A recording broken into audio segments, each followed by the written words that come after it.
There's like a $100 million plus mortgage fraud fallout that's been going on across a handful of different markets right now. All right, we're back to the Clicking Keys podcast with Mike, Dan, and Dylan. There we go. There we go. Roll that intro for today. That was a Howard Stern like intro. I know. Yeah, we should. Yeah, bring back like real raunchy radio of the old days. You know, you can't do shit like that anymore. People get too sensitive. What's going on, guys? Welcome to Collecting Keys podcast. We were just actually diving in. We are at the end of July right now. And if you guys listened to last week's episode, we were talking about some mortgage fraud stuff that has been going on. And to make it even more of an in-depth conversation around lending right now, Dylan was going on a nice little rant around how hard it is to get loans. And so share your grievances, because I also feel personally attacked since you've been getting loans through our company. And it is bullshit. But the great thing is you only see the stuff that we show you. You don't see all the other nonsense that goes on the back end. Yeah, well, I hear you. And it'd be even more infuriating probably if I was in your shoes. But like, I just feel like... It's just in my staff's shoes. I don't deal with it. I pay them to do that. Well, same thing. Though, like, I feel like every by the day way, it's Dylan, like, by the way, before you start, nice haircut. Thanks, appreciate it. Now, every email I get from Chance, your guys, is like, oh, we need your past 7 years of tax returns. We need your no one's asked for your tax returns or your left kidney. They just want your colonoscopy report, which you're not 40 yet, so you don't even have. So it is a bunch of, I feel like, paperwork, and like especially a couple of years ago, because I got some commercial loans lately, but like for example, like this will be the third appraisal on the same property within a 3-month span that they want to do. And it won't change. It's the same appraiser, same person doing the appraisal. And they're $1,000 a pop. So eventually I just told the guys like, hey, can you just like ask for an exception? Because this is freaking pointless. Yeah. The challenge. So this is good build off the episode last week, because that whole fraudulent situation, if you guys missed it, go listen. It was me and Dylan talking about this, but there's like a $100 million plus mortgage fraud fallout that's been going on across a handful of different markets right now. And a lot of that is because of situations, though, where people are doing, sort of backhanded stuff with the appraisers, right? They're fudging numbers. Their appraisers like their homie that's like promoting too high values and things like that. And so something that we've really noticed on the lending standpoint, it's important for people to understand this, just so you can prepare sort of accordingly, is they're really starting to be strict about making sure that everything is third party, right? And that it is freshly done for each situation, because they don't know what the previous story was, And so in your situation, it's ridiculous because you're an honest guy, right? And it's the same appraiser and it's the same property. It's all in a very short window. The problem is, for everyone like you, there's also people that are like, they have the exact same story, but they're doing hokey shit, right? Like they're not telling is that that's the fifth appraisal that you got, which was the one that was too high because the appraiser was your brother-in-law, that basically came in and gave you a super high value. And so they now force you to go through these appraiser committees and they do all this other sort of stuff. Well, the other thing they said too is like, or there's another one we're doing, again, waiting on the appraisal that I guess has been done, but then the appraisal needed revised or didn't meet the lender's standards. I'd never even heard of that before. So now what a lot of lenders are requiring is, on top of the third party appraisal, they're also doing an in-house BPO appraisal to make sure that the people there actually agree with it. Right. And the numbers need to align. Dude, it's asinine, honestly. And they have such stupid stuff that they're doing with how they're kind of like viewing and grading things. So we had another borrower for our SLA Capital that's been going through a even more frustrating process, Dylan, because the deal cash flows like a beast. It's like pretty simple. We go and get the appraisal, right? And there was one unit that wasn't in a livable condition, right? And we knew there were issues with it. And we went in, we made them, we notified them of that. That's fine. So we go through, and now because 1 out of 4 units is bad, they have essentially downgraded the entire property to say that it is no longer lendable, right? 3 unit, and like, it's not like it's one building. They're like 4 houses that are kind of like attached by a half wall, and kind of like next to each other. And so the building's fine. And it literally cash flows like a beast. It's actually in your state too. But now the entire property is not lendable because the appraiser's like, I'm putting a flag on it. And the real kicker, so I went through and I was talking to the borrower and I was like, okay, so maybe we can get a hard money loan on it and you can like just fix up that unit, make it good enough, and then we'll do long term. So he's like, okay, that's great. I want to know what the value was on the appraisal. The appraiser is not going to release the appraisal unless we give them an additional $100 because they're like, this property is too difficult to comp with the condition. Shut up. And they're like, the lender's the one that paid for it. That is ridiculous. The borrower is. Or the borrower. Yeah, sorry, the borrower's the one that paid for it. And they're trying to shake us down for $100 because it's too difficult. I'm like, what are you talking about, dude? Just the sign of the times, dude. The same one that needed a third appraisal. The reason why it needs a third is because I went to a different lender the first time. My normal people who I've used before, and they're like, oh, because I bought it for 66. We put like 35K into it. So it was like 100K all in. But the appraisal came back at 200K. Mm-hmm. But he's like, because we don't lend at 150% loan to cost, the max we're willing to give you is $90,000. I was like, so you're willing to lend at 45% LTV just because I bought it at a good price? So yeah, so that's a bad lender that you talked to there, for sure. Yeah. So wait, was never do that? No, like, and I would fight for you at the end of the world for that because we've been on the other side of that a bunch of times as a borrower, stupid. Right? And a lot of it's dumb. And I shared in the Slack what I said back to him. I was like, this is like really dumb. If I would have bought this for 100K, we wouldn't even be having this conversation. But because I have a good cost basis, and now it's a thing. Yeah. Like, is that a local bank that? I can say it's Park National Bank. They're a regional bank. Yeah. They're so yeah. So we used to face that a lot back in 21, 22. We were getting like local refinances from our credit union that we bank with, and so what we would have to do, and we have a banker that's a G. He's like, just like tell us how you increase the value of the property versus what you bought it for. And we'd be like, yeah, we put in some flooring, we did some kitchen stuff. It looks good, doesn't it? And they're like, yeah, sure, okay. Well, the thing is, I had the before and afters. I could show like it looked like this, really? And now it doesn't. Like that's what's crazy. They wouldn't do that because like we get questions like that from some of our lenders. Is like, why did you get for so cheap? I don't believe you. Like, show me why it's so much below the value. And it's like, well, we got it. Who cares? Like, we got a purchase and sale agreement. The appraisal says it's this. Who cares? Like, they get kind of suspicious, but especially if you have pictures after you've closed on and all that stuff that you've like fixed it. Like, come on, dude. Yeah. And what's worse is this bank has literally millions of dollars and like my own personal guaranteed debt. Something, So. Which I would actually say is one of the reasons they're probably more hesitant with you right now because a bigger line item. You're probably a bigger line item, and I would bet you that there's people similar size or larger than you that are shit in the bed right now. Yeah, maybe. Very true. We had the same thing here in Spokane where they didn't want to give us with our bank, where they didn't want to give us any more debt. They're like, you guys have kind of gotten a lot of loans in a short period of time, and you guys are getting up there on the balance sheet. So they do watch that, especially for this, like our bank that we use, probably similar size, I would guess, PNB. It's like we're like a regional bank. In a decently well-positioned bank. And so they have the review boards and you have to have bankers that can fight for you. But like our banker said, he's like, dude, I fought for you last month. I can't fight for you every month. Like, he's like, I only have so many cards, you know what I mean? You can play, and he has to keep all of his clients happy. What's the saying? If you owe the bank $1 million is your problem. If you owe the bank $100 million is their problem. Yeah, exactly. Yeah. But and I think the secret is climbing up the chain to know who to talk to, because there's someone in town. I can't remember if we talked about this last week that I've had public beef with.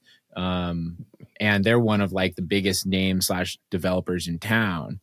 Right. And they were majorly over leveraged at our bank. And I heard this years ago, and now all their commercial properties are getting foreclosed on. Right. But they were able to keep getting approved for these loans because they were buddies with. They probably went golfing at the country club. It's the level of, you got to look at how big their expense account is. Right. And then that's the biggest expense account's the guy you want to be talking to. Exactly. And all your deposits and everything else. And the dude's just like embezzling money from other people to show a bunch of deposits. The way you and Dan have been talking, it almost sounds like this is only going to get worse. Oh, dude, I think it's going to get significantly worse. It'll get worse before it gets better. I don't even know what else I could give them. Like they got everything they need to, unless they physically come out and look at the house. Yeah. The challenging thing, I think, is going to get harder for new people, right? Like people that are trying to get like their first properties or get started with hard money loans. We've already started to see a really big shift with some of like the hedge funds and stuff that we work with in what their requirements are for like a new flipper in terms of loan to cost, how much reno they're willing to cover, the amount of due diligence they're requiring like the borrower to provide in terms of like, what's your plan? What's your budget? Do you actually have a contractor's quote and everything else? Right. Like if you go back even 6 months ago, you didn't need a lot of stuff they want now. I also think it's going to get harder for larger landlords that have more assets because what they're suspicious of is, are you trying to get debt to cover the shit that you're underwater on that you made bad decisions about 2 years ago? Yep. Right. So if you're kind of like a mid-tier person, like what lenders want when times get tough, they want the rich dude that has a high income, or a high net worth and buys like 3 properties a year. Yeah. Right. Because that's secure. Is they're not doing anything. What, hokey. 50% leveraged in total in their whole portfolio or something like that? Yeah, exactly. Yeah. They have good equity. They're not trying to max leverage everything. Yep. They have like a track record that's time based and not frequency based. Right. So like if you've been around for 10 years and you're still going, they like that a lot more than if you've done 100 deals in 3 years. Right. That's interesting. Yeah. So because you're showing longevity, which if you look at debt-based businesses, if longevity is rare because people eventually over leverage themselves and lose in a shorter time frame because they don't know what they don't know yet and they haven't learned their hard lessons. Yeah. Especially once they've come out the gate firing. I think we all know people who are like, they built too quick, scaled too quick. And dude. So we're talking specifically on the investor side of loans, right? So getting hard money loans, getting DSCR loans, getting commercial loans, rental property loans is tightening up. Earlier in this year, I would say that was where the money was going. It felt really loose and good and everything was going. And so it is tightening up now. So given the fact that, say we all agree that it's tightening up further, will the Fannie Freddie type loans, the FHA as well, maybe VA, your buyers, your regular buyers, will that money at least flow at the pace it's flowing now? Meaning we would still have opportunity as off-market operators to be flipping houses where we may not be refinancing or buying rentals. Well, I think so. I mean, as long as demand stays for it, the affordability issue is going to be the larger problem there. Sure. Because interest rates are not going to come down because Fannie Freddie is no longer buying the same level of tranches of mortgages like they were. Right. And so the interest rates are tied more to private debt and long-term treasury yields, right? Like 10-year yields. But like that's something that I think people don't realize is that the affordability is going to continue because the buyer pool is going to get smaller and smaller and smaller and smaller as all those people that can't afford houses ultimately buy them. And interest rates stay the same and nobody moves for fucking the next 10 years, or longer. So I think there will continue to be opportunities, but you have to have the best product, and just like if you're trying to get like DSCR debt, you have to be the best investor, right? You have to, and when I say best, I don't mean like you're doing the most. I mean, you're like the most organized, you're the most professional, you have the best rap sheet. Yeah. But even then that doesn't always help you. So like I'm trying to get these HELOCs right now on 2 of my rental properties. And the dude called me yesterday. I've been working with these people for like 45 days, like a month and a half. I'm like, hey, we're going to reject you because your DTI isn't good enough. I'm like, dude, what are you talking about? And he's like, well, we're looking at your returns and all these things. So I was like, dude, I had $650,000 in reportable income last year. That's what I reported. Yeah. That's what what did you not report? Yeah, dude. I'm like I'm as a real estate guy. Like, what are you talking about? Yeah. And literally the guy's on the phone with me. He goes, well, let me go look. And he goes, yeah, I see what you mean. Let me go talk to my underwriters and figure this out. I'm like, what are you like? What is happening? And it took 45 days for them to get to that point. Yes, and I've been sending them everything. You're talking about the 7 years of tax returns, and they want the full genome of like my entire genetic line. Like, I want your 23 and me lined up. Yeah, right. That's what they're really trying to do. They're trying to figure out if they should send ice to my house or not. Yeah. Yes. But dude, but like that's the nature of it. And if you have a good track record, you make money, like that is where you need to be to get debt. When in our business too, I mean, my assumption is they want to like, let's say you had 650 last year, it could easily be, it could be 100 grand shifts in either direction. And they usually don't like to see that either. Even if it went up, they'd be like, I'd rather you make 650 every single year for the next 10 years. I don't want big swings at all. Yeah. Oh, dude. Dude, there's like funny stuff that they caught onto on that really quick. And this is why you should always be careful about where, like how you sort of report your money. So I have a software that I referred out, through scale and different things that I make like a tiny bit of money on. It's literally like, it's like $120 a month, right? Super, super small. And I've been getting that like for years because I think we referred it like 4 years ago. Like before we even had like scale. It was like I told some people about it in GoBundance and 2 people signed up with my link and I've gotten like $100 a month for the last like 5 years.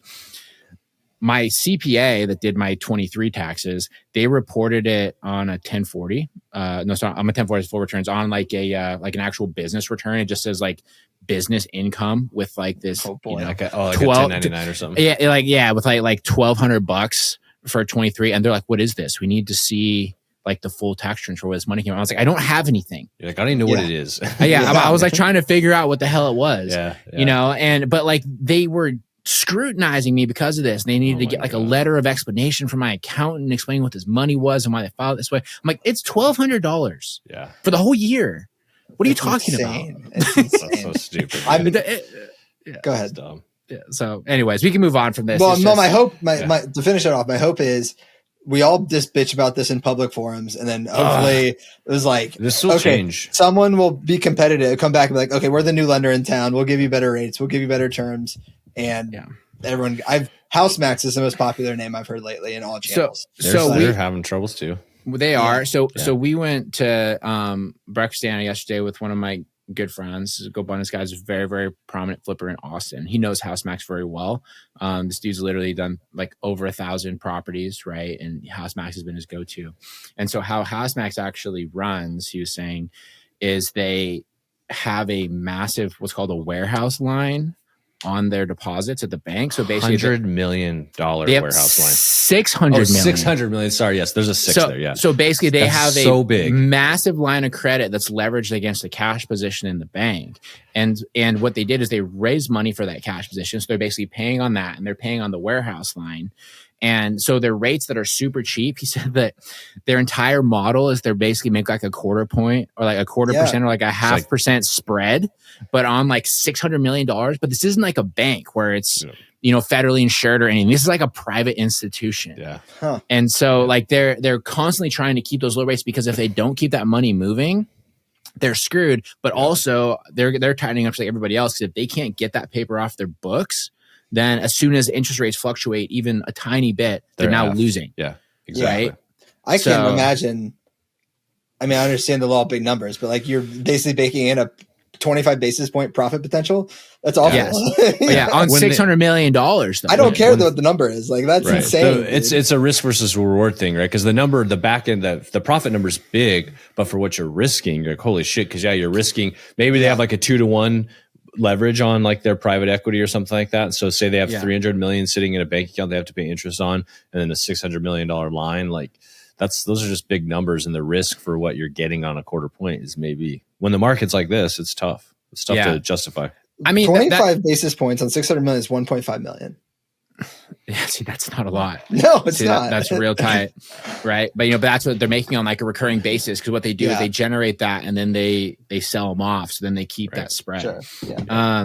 But that is like a valuable conversation though. Is what is the risk what is the profit potential for the leverage risk, right? Mm-hmm. Because another good example of this. Let's make this the freaking GoBundance show today. So they have this segment over there they do called 7 to 8. If you don't know what that is, go freaking look it up. My affiliate link is in the notes. Right? Yeah, they should give us an affiliate link. They honestly They used to get you like money off your membership. Now they only give them the Jamie Gruber. Yeah. But Bastard. So they do a segment over there. It's called 7 to 8, where they look at somebody that's net worth went from 7 to 8 figures, and they sort of like follow their path. And they did one this past week. And basically his whole portfolio, he has $100 million real estate portfolio and his total net worth is about $15 million. One of my friends, 15 million, right? Wow, on a $100 million portfolio. Okay. But so it's highly leveraged, right? And he's raised a bunch of money on things. As one of my good buddies pointed out after he watched it, he was like, hey, just so for context on this, you have a $100 million portfolio and your net worth is 15 million. If the cap rates go, what do you say, from 5 to 6, right? gone. He's now underwater. He's Yeah, now he's losing. gone. He's now His entire thing is Yeah. gone. Yeah. Right. I'm like, And so that's that is not a sustainable business. That's not a sustainable No. portfolio. No. Yeah. And that's assuming his 15 million is like in equities, like super accurate. Yeah. He hasn't traded it down because of the current market conditions. Like nobody wants to go mark down their portfolio because the market's not doing good. But realistically, it's worth 6% less anyways with sales costs. There's no way that accounts for any transactional costs either. Of course No. not. But but even 5% on 100 million is a lot. Yeah, that's Yeah. $5 million. Yeah. But So is he's it- really worth 10 million. dude. Yeah. Right. Isn't that crazy? That's so crazy, right? And like if you think about that too, the crazy thing is like those cap rates can change on commercial assets in like overnight, Oh yeah. Yeah. right? Yeah. It's not even like residential where there's kind of like a general market trend down. Yeah. It's basically like, oh, things trade at a 6.5 now. It's like, cool, you now owe like $5 million to get out of your portfolio. It really does feel like that type of money. And when I say money, the big REITs and the big funds that bring debt, like $100 million of debt, like that money pivots really fast. That money pivots because they had a meeting. Their friend knew a friend who had a meeting at the White House and heard something, and now they're fucking like, nope, we know what's happening. It just seems more pivots way faster than like bank money. You know what I mean? This is why the whole buy and hold model, like especially for the bigger stuff, but even in the residential stuff, doesn't really work unless you also make several $100,000 a year. Yeah. Because it can be wiped out so easily. Oh yeah, very quickly. Yeah, I mean, whether it's the properties themselves or just like the values, if you have like a big portfolio and things take a 10% drop, which can happen pretty quickly, your entire portfolio. I've had 3 tenants move out that have all been there for 5+ years in the past 2 months. That's and I think it's they're looking for cheaper housing. I honestly think that's what it is. 2 of the 3 are moving back home with like parents. Right. So. Yeah. And then now it's like, okay, now you do the unit turns, you got to get it ready, and then hopefully rent it for the same that it was, but it might not. Well, no, that's why you just go to do a co-living now, Dylan. You just take Jesus. take 3 families with small children and a meth head and put them in the same house and pretend like that's a perfectly normal, acceptable thing to do. What's funny, Mike, is I'm trying to sell a 7-bedroom, 3-bath single family on the west side of town to like someone who does like sober living right now because that's probably the best use. That's the only use you can do for something like that. Yeah. I will say that's why your point of people like moving back or having options is why I don't really buy into like the whole like we're several $1 million underbuilt or several million houses underbuilt in the US because people, they may not have a house, but their parents have 6 bedrooms and a second home. Right. So it's like for not all Americans, but for a vast majority of Americans, they do have that option. It's not like people are desperate living in shacks.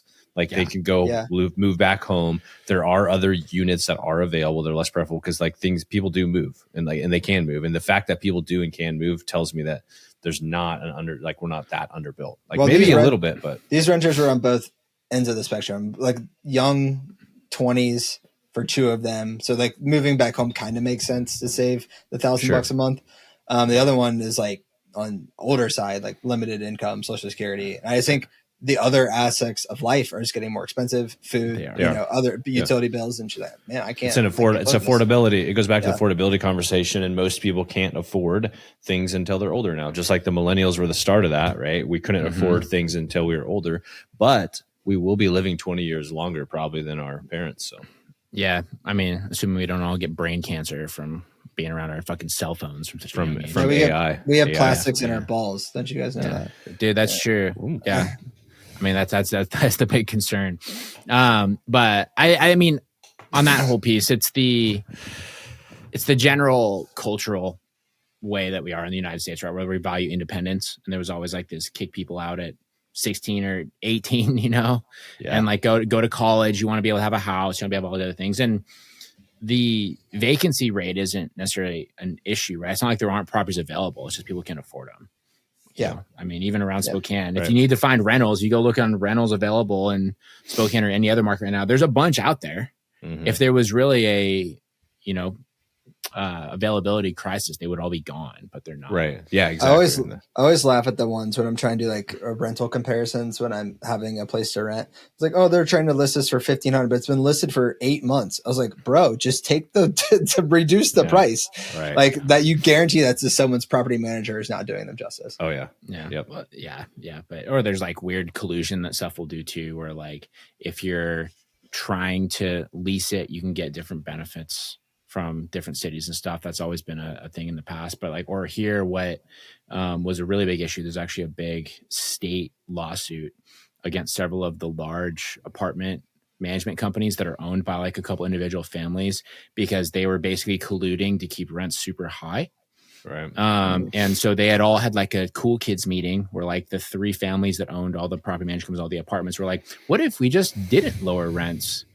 Right. And they would just keep them high. And then what they would do is they would like share what they were like telling people rents and stuff were like applying. So when they like applied everywhere, they could like pin people higher on like the rent estimates if they were like renewing and things like that.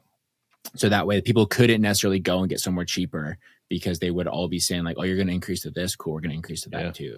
So it was like becoming a monopoly issue. Yeah. That was a big case in like agriculture, like commodities, not too long ago. Mm-hmm. I forget what it was, but like same thing. Like you could basically price gouge.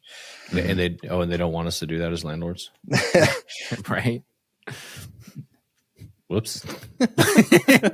Filthy capitalist. Just kidding. No, I mean, my default thing is just like, why, like that's just being greedy. They probably own those things for 10 years. Right. And they could have made money they're like changing at $50 a month to, difference in rent. No, like, I don't know. What though? Probably actually is, because if you think about it, so say you own like 3,000 apartment units. Sure, if you're going to base the whole portfolio on an NOI based cap rate, yes, Dan, you're and right. then they're going to get $25 for the ceiling fan that they're now renting to the Section 8 housing person on 3,000 units, and then they're going to get more leverage, and they're going to take that leverage and go build another 1,000 units. Yeah. But let's talk about something else. What else we got? Some common thing I've seen in my business, and we've touched on this maybe a little bit, but I bet I'm not exaggerating. There's been 6 or 7 deals that went under contract, and it's either a combination of the deal just dies because their payoff is insanely high, like whether they knew it or not, or B, some of them are going to make 30 or 20. We now making 5 to 10. I'm just like, what do you? We've had an abundance of those as well, and it's almost always because of excess fees and penalties from the lenders, because they took like COVID relief, right? Yep. And that's now been tacked onto the end of their payoffs. They didn't realize it.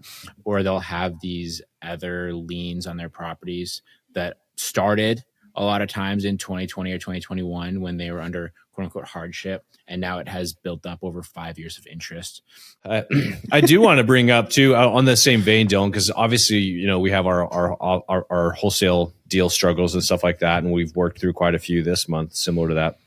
Mike and I are also getting raped on the sale of our portfolio properties. Like we just can't sell anything, not because they're not great deals.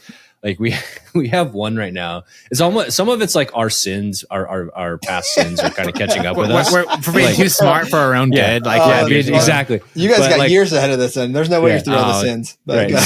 So no shit. Right. So like one of them, the one I was dealing with this morning most recently. So we have a private lender, a seller finance note. And we owe him like $80,000. We're selling the place for like $125,000. So we got some equity in there.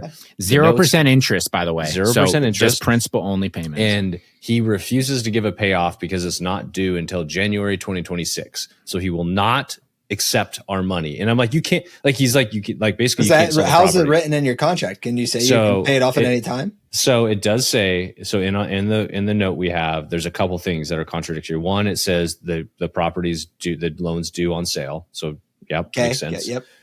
And then there's one in there that says that he must approve any prepayment. And within that line, there's you cannot make any larger payments than the monthly payment until the note is paid and due. And then it says that, and so then it also says that, what was the other? There's a third one in there that it says basically like the note is due on or before January 2026, on or before. Yeah.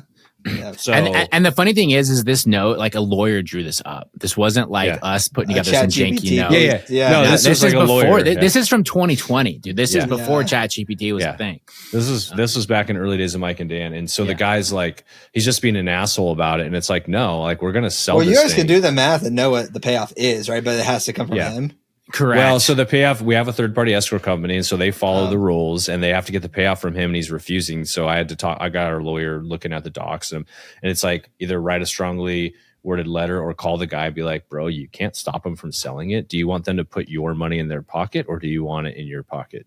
Yeah, I mean, that's really what it comes down to. Yeah, you now no longer have an asset to protect it. You know, I don't even think he put a PG in there. So there's no personal guarantee. Mhm. So it's like, cool, dude, I will take your money. Yeah. You know what I we mean? should just do that, and we should like send him like a TikTok of us going to the casino and just like betting his principal on black. Yeah. So we have that one, and so actually there's two other ones that we got going on. So we've got that one, and then we've got the condo that everybody's heard about. I'm not even going to talk about the condo, but we are selling the condo, and we've been extending the contract for like the last 45 days, trying to get proper HOA insurance so that the lender will fund the loan. And they're just being so dumb. Like, oh, you don't have in your clause that your barbecues are need to be 10 feet away from the structure. It's like, who the fuck puts a barbecue 10 feet away from their house? Like nobody. I've seen too much melted siding to know that's a thing. To know it's a thing, right? Yeah. So it's like, just like these little things, like it's almost like they don't want to do the loan, right? They just keep kicking it back, and the insurance provider's being an asshole. So that's a tough one. And we have another one on a mobile home right now where the lender's like, send me pictures of the sink plumbing because they want to make sure it's not the gray pipe or whatever. But it's just like these little things that usually... We're going back to the lenders being the problem. Dude, we are they going are back to lenders being the 100%. They're being an ass. But also insurance. Like, so within that, it's not... I shouldn't say the lender. Like, the lender is requiring the insurance, but the insurance is basically like, we won't insure it if it has it. I'm like, okay, just so I understand, if it has like 30 feet of plastic pipe in there, you won't insure it. Like, okay, I'll go in there tonight and replace it for the guy. It'll cost me $100. I'll go do it. Like, it's just like such a simple thing, but it's like these little prolonged freaking issues with selling a property that should be easy. I'll share one real quick. We had a property we're about to sell, and we bought it. We got insurance, normal people. Now they're doing their own inspections, right? They go out to the property and they send someone over, and it failed for the driveway. I was like, we're going to place the driveway anyway, so whatever. So we got that done. But then they came back and said, oh, you can't reinstate it because also you're missing window trim. In fact, we're just going to cancel the whole policy. Nice. Oh my God. Yeah. So I just got a different insurance provider, but still, insurance is such a racket right now. Like, I don't know what the end game is with the whole insurance problem. Yeah. You know, and I heard this a while back, and I think about this a lot. And one of the reasons that insurance is facing so many issues isn't just because of the increasing claims, but it's because insurance companies, they hold huge amounts of cash, and what they used to do is they would hold it in what they would call like, you know, top tier real estate, right? Which was like the skyscrapers downtown that will never lose value because it's downtown somewhere. But then when COVID happened, obviously nobody wants those properties anymore. So they have all this money that they've collected, you know, they use for the insurance policies. They're now in assets that are worth 10% of what they used to be worth. So they've lost an incredible amount of value of their actual just like reserves. Yeah, same thing. It's the same thing with pensions. They kind of operate similarly. But they do. You don't buy treasuries or government bonds when they're yielding 3% like they were in COVID. So you got on the risk curve looking for something else. Right. And then you buy this stuff thinking it's a steal, or, you know, that it's never going to lose purchasing power. And now here we are. You all seen the headlines of like downtown Baltimore, downtown other places that these guys are selling for $4 a square foot or something ridiculously cheap. It's crazy, dude. Yeah. Well, there was one in Austin that it got bought. I think it was in 2019 for like 200 million or something. And then it got bought at auction like this past year for like 17 million. Yeah. It was unreal. Huge price drops. Yep. Yeah. So, but like with that being known, I don't know how the insurance problem ever gets fixed, you know, unless they get like a huge injection from cash somewhere. But why would anybody do that when you know your money's all just going to be going to people's claims because everything is getting worse? Yeah. I guess the actuaries are going to have to redo their math. Yeah, so on that same argument with the condo, like one of the reasons why we couldn't get a policy, I should say, rather, with this one person, she was like, not very nice. And she's like, you need to rewire the whole house and replumb the whole house. I'm like, why? And she's like, because it's 60 years old. And I was like, okay. But like, what is the copper pipe different now than it was in the 70s? And she's like, it doesn't matter. It's too old. I'm like, but oh my God, I don't get it. Is it leaking anywhere? Like, there's nothing wrong with it. And it's not like it was like CPVC or aluminum wiring, right? It's like no, she's like, it's not to code. I was like, well, it is to code because there's a sticker on there that it passed inspection. I can't imagine Washington L&I would pass. She's like, I have a friend that works for the L&I and it's not to code. And I'm like, but I don't believe you. This woman sounds like she's on a power trip. She was totally, dude. She sure. was so nice. She was so not nice to me. And I was just like curious, like, how does somebody get insurance if they have to rewire a perfectly functioning house, replumb a perfectly functioning house? Oh, and she also said we have to get a new roof too, which I was like, I get it. We are replacing the roof because it is a 20-year roof that's past 20 years. But the whole roof thing is an interesting thing because that's like, the funny thing is about insurance is most claims are roofs or water issues. Yep. Mm-hmm. And most policies, people don't know this, don't cover either of those. So your roof, say you get a 30-year roof, you buy your house, it's got 20 years out of it, it's got 10 years left in life. They will only give you 1/3 of the value of the replacement cost because the roof only has 1/3 of its life left. So they give you 1/3 life. So, okay, so you're coming out of pocket for the roof, plus you got $1,000 deductible, so you're already screwed.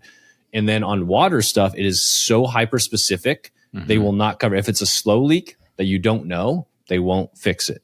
If it's outside water coming in, they won't fix it. Yeah, so and the crazy situation on the outside water thing. So we had this house that flooded because the sump pump failed, right? So we had a way to mitigate any water on the outside of the house. Okay. And the water actually came from the sump pump because when it failed, the pump overflowed and went to the house, right?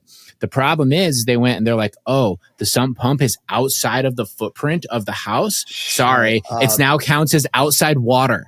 Yeah. Are you fucking kidding me? So unreal, dude. So unreal. So Mike and I have gone round and round on so many of these things with the insurance provider, but like it has to be so hyper specific. It had like a burst pipe, right? That has to be it. It has like, there's a lot of stipulations with when you call and how you do that and what you say.